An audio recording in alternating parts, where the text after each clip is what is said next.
আসসালামু আলাইকুম ওয়া রাহমাতুল্লাহ। সুধী দর্শক, দেশের প্রধান প্রধান জাতীয় দৈনিক পত্রিকার শিরোনামে স্থান করে নেওয়া গুরুত্বপূর্ণ খবরগুলো নিয়ে হাজির হলাম আপনাদের সামনে। আশা করি সাথেই থাকবেন।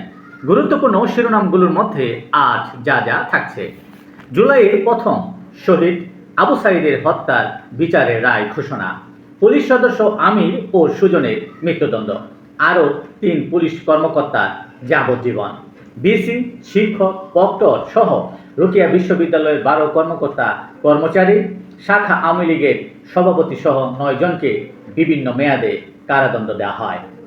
সুপ্রিম কোর্ট সচিবালয় ও বিচারক নিয়োগ অধ্যাদেশ বাতিল, মানবাধিকার কমিশন অধ্যাদেশ বাতিল, ফিরছে পুরনো আইন, দলীয় প্রতীকে হচ্ছে না স্থানীয় সরকার নির্বাচন, সংসদে বিল পাস, গণবিরোধী বিল পাশের অভিযোগে বিরোধী দলের ওয়াকআউট, এলএনজি এলপিজি নিয়ে আসছে আরও ৫ জাহাজ, কিউআর কোডে জ্বালানি বিতরণ, পরীক্ষামূলক ফুয়েল পাস চালু। হাম পরীক্ষায় সীমাবদ্ধতার কারণে বাড়ছে সন্দেহজনক রোগী ও মৃত্যু। দ্রব্যমূল্যে অস্থির জনজীবন, দাম বেড়েছে সোনালী মুরগি, তেল ও চিনির। মালয়েশিয়ার চমবাজার খোলা ও ব্যয় কমাতে সম্মতি, উভয় দেশের মধ্যে এক দ্বিপক্ষীয় বৈঠকে এই সিদ্ধান্ত গৃহীত হয়।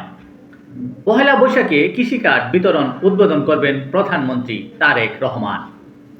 বীর মুক্তিযোদ্ধার সংজ্ঞা থেকে জামায়াতের নাম বাদ দেওয়ার দাবি জামায়াতের আমির ও বিরোধী দলীয় নেতা ডক্টর শফিকুর রহমানের। তিনি আরও বলেন, আল্লাহ ভালো জানেন ৭১-এ কার কি ভূমিকা ছিল। বগুড়া ৬ ও শেরপুর ৩ আসনে বিএনপির জয়, শেরপুরে জামায়াতের ভোট বর্জন, বগুড়ায় অনিয়মের অভিযোগ জামায়াতের। দেশের প্রধান প্রধান জাতীয় দৈনিক পত্রিকার শিরোনামে স্থান করে নেওয়া আন্তর্জাতিক খবরগুলোর মধ্যে আজ যা যা থাকছে: বেঁচতে যাচ্ছিল যুদ্ধবিরতি, হঠাৎ আলোচনায় লেবানন, ইসরায়েল।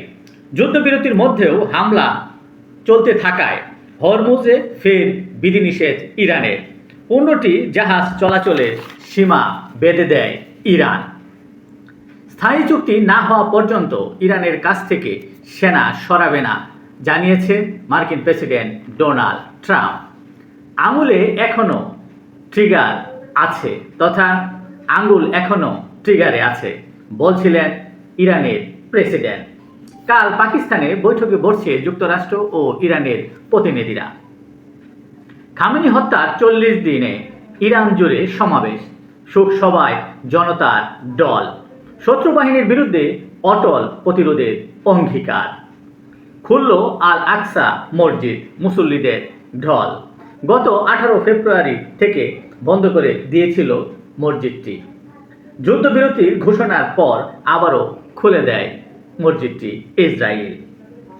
ইসরায়েলের সাবেক সেনাপ্রধানের ১৯,০০০ গোপন ছবি ও ভিডিও হ্যাক।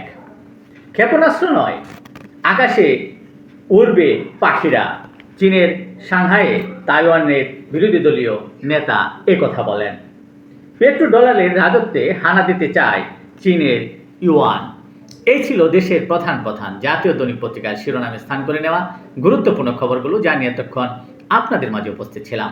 আজকের মতো এখানেই, আবারও দেখা হবে আগামীকাল ঠিক একইভাবে। সে পর্যন্ত অবশ্যই ভালো থাকবেন, সুস্থ থাকবেন। আসসালামু আলাইকুম ওয়া রাহমাতুল্লাহ।